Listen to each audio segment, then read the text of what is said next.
বক্সা পাহাড়ে না আমাদের দুটো ইতিহাস আছে। একটাকে আমরা ন্যাচারাল হিস্ট্রি বলি, যেটা প্রকৃতি, এত সুন্দর প্রকৃতি হয়তো পৃথিবীর খুব কম জায়গাতেই আছে। এবং তার সাথে একটা মানুষের হিস্ট্রি, সোশ্যাল হিস্ট্রি, যেটা বেশ অনেক হাজার বছর ধরে এখানে চলে আসছে। এটা বেসিক্যালি ভুটানিজদের আন্ডারে একটা লম্বা সময় ধরে এই রিজিয়নটা ছিল।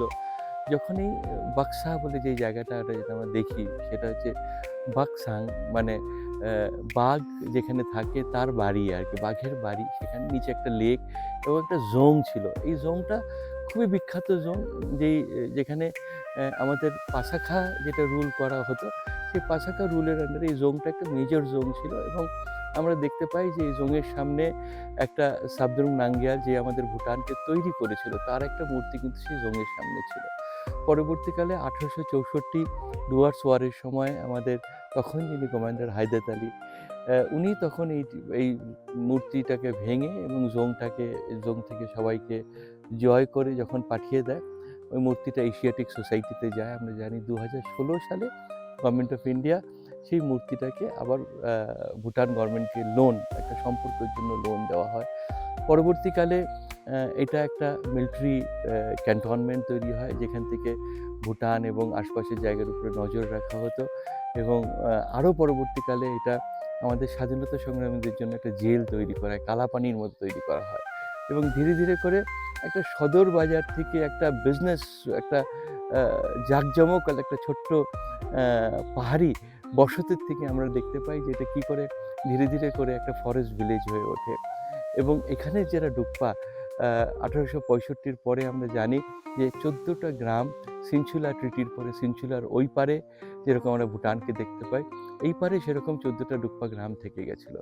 এবং তারা যেহেতু ভারতীয় ডুক্পা, ভারতীয় ভুটানিজ, আমরা সবসময় চেষ্টা করেছি তারা তাদের যাতে কালচার, তাদের যে ঐতিহ্য আছে, তাদের বাড়িঘর, তাদের খাওয়া দাওয়া, তাদের ড্রেস, তাদের ভাষা, তাদের ফেথ, সব কিছু নিয়ে তারা যাতে ভারতীয় হতে পারে, তার একটা চেষ্টা আমরা বহু বছর থেকে সেই জায়গাটাকে তুলে ধরার চেষ্টা করেছি। এবং ফাইনালি গত বছর থেকে আমরা ডুকপা লিভিং হেরিটেজ ফেস্টিভ্যাল শুরু করি।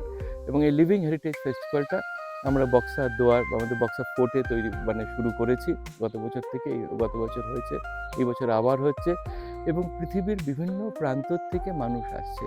পৃথিবীতে হয়তো খুব কম জায়গা আছে যেখানে দুটো দেশের মধ্যে এরকম শেয়ার্ড ল্যান্ড এবং শেয়ার্ড হেরিটেজ আছে।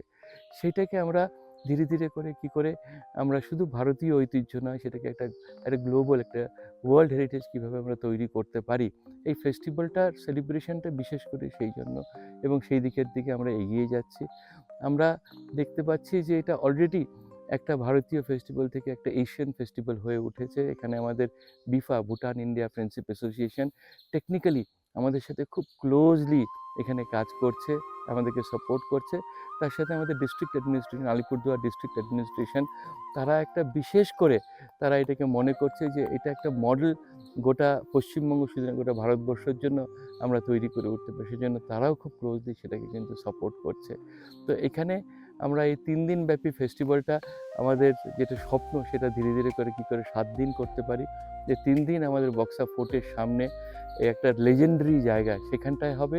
বাকি 4 দিন হয়তো আমরা 4টে ডুকপা গ্রামে এটাকে ঘোরাবো, যেরকম আদমা হয়ে গেল, আমাদের তাসিগাঁও হয়ে গেল, আমাদের তারপরে চুনভাটি হয়ে গেল। এরকম কী করে অন্য গ্রামগুলোতে আমরা নিয়ে যেতে পারি, সেটা আমাদের প্রচেষ্টা থাকবে। সেটাই আমাদের একটা প্রধান উদ্দেশ্য হিসেবে আমরা কিন্তু ধীরে ধীরে করে একদম ছোট ছোট কদমে আমরা এগিয়ে চলেছি। তার সাথে হেলথ, স্কুল, আমাদের উমেন স্যানিটারি যেই প্রবলেমগুলো থাকে, সেগুলোকে আমরা সব কিছুকে আমরা অ্যাড্রেস করে কিন্তু এই পুরো কাজটা নিয়ে গোটা বছর ধরে আমরা এগোচ্ছি।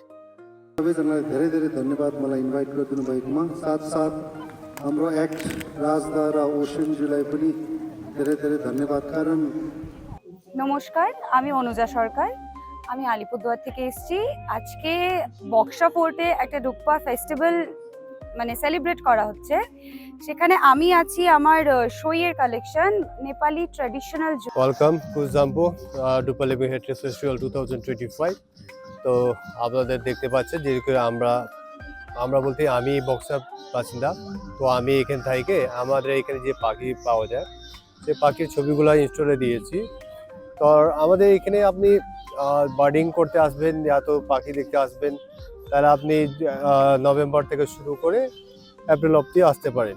তো রেয়ারের পাখির মধ্যে আপনি ছবির মধ্যে দেখতে পারবেন আপনার কিউটিয়া, বিউটিফুল নাটাস আর আপনার গ্রিন কেঁচো, এসব আমাদের এখানে পাওয়া যায়।